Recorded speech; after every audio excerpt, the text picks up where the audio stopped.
Good morning mga ka-hunter. Day 7 na tayo, day 7. Tatapusin na natin itong part na to.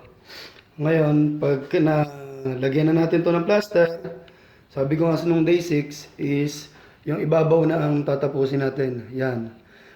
Makikita nyo mamaya kung anong gagawin ko dyan sa itaas para hindi tumagas yung tubig kahit nagbubuhos kayo galing dito sa ibabaw. Okay guys, total naman tapos na tayo magbistay ng buhangin at nakabili na rin tayo ng semento. Tatapusin na natin itong araw na to ngayon to.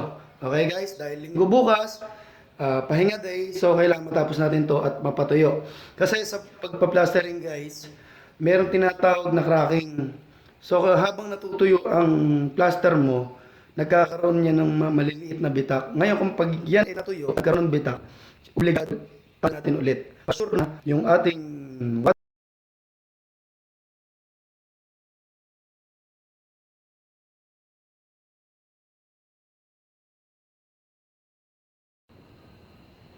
So yun nga mga ka-hunter, natapos na natin itong side na to. Tapos itong part na to, ayan yung part na yan. Bubuhusan natin yan parang ganito sa baba.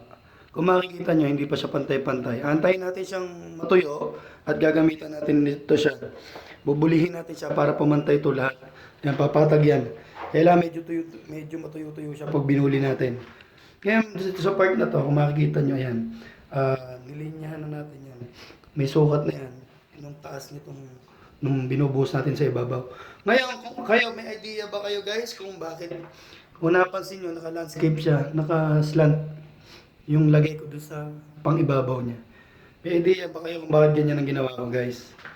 Kung mag-comment lang kayo kung may suggestion kayo kung bakit ganyan ang ginawa ko sa side.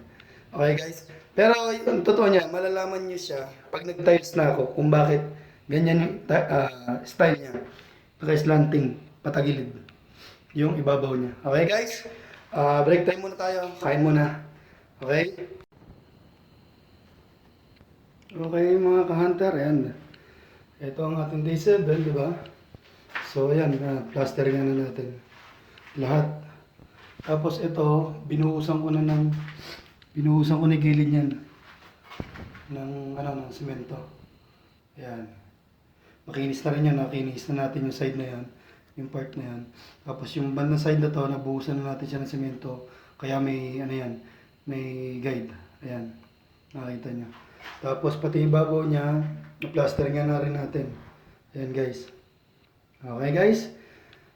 Salamat sa panonood ng ating day 7 guys. Natapos na rin. After nito guys, waterproofing na tayo. Kailangan mapatuyo muna natin to bago natin apply ang waterproofing. Para kumapit yung waterproof, kailangan tuyong-tuyo muna. Okay?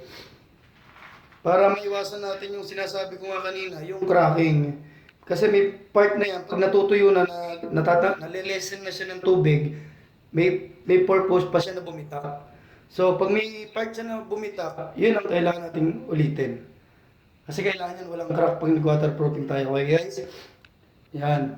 Maraming salamat guys sa panonood natin day 7. Sana nag-enjoy kayo kahit paano may napulot kayong aral sa aking video guys. Maraming salamat sa panonood. At guys, ito pa nga pala, yan yung part ng taas, ayan, may linya na yan.